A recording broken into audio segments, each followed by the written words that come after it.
Je vais essayer de vous traduire vite fait cette vidéo-là qui est sortie il y a 3 heures. D'accord? Vite fait. Yes. Écoutez bien, ça concerne Soros. Meantime, the Supreme Court hands a defeat to George Soros and his anti-American overseas groups. Donc, la Cour suprême donne une défaite à George Soros et ses groupes anti-américains d'outre-mer. Richard Pollack with more.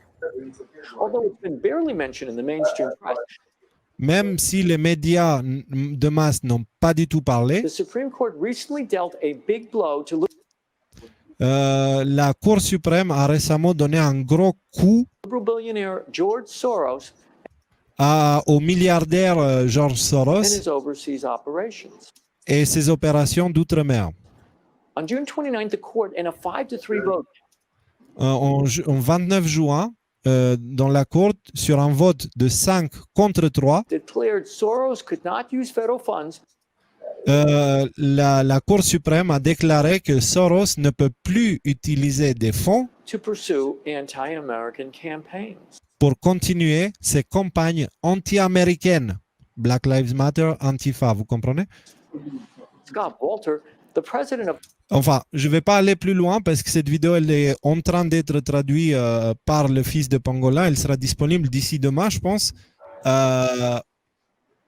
Concrètement, ce qu'il explique en fait, c'est que l'administration Obama a versé 170 millions de dollars dans les comptes des fondations de Soros.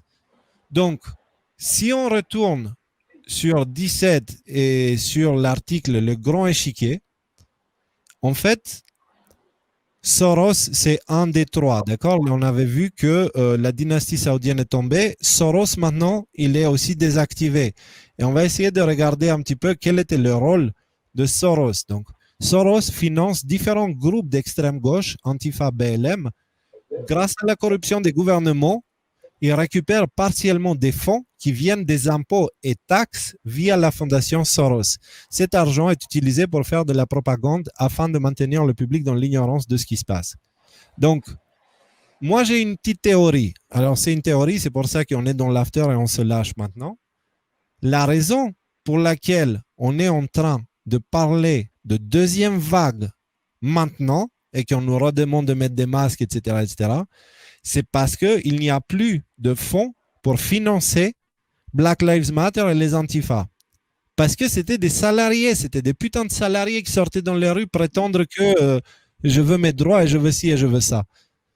Donc,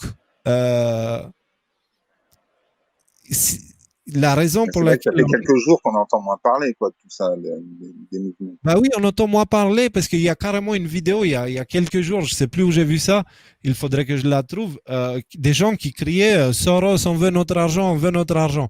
Donc, il n'y a plus de fonds pour la propagande. On a vu la dernière fois, CNN est à vendre. On a vu que la presse française, elle est aussi en train de tomber parce que 170, c'est ce que Obama avait dit et ce qui était déclaré. Mais dites-vous bien qu'il doit y avoir 3 ou 4 fois plus qui sont passés par des valises, etc., etc.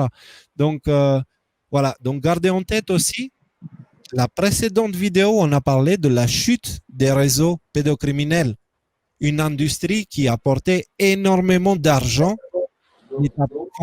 Cette industrie, elle n'existe plus maintenant. Il y a encore des groupes qui font ça malheureusement par-ci par-là. En tout cas, tous ceux qui servaient à financer l'État profond, fini.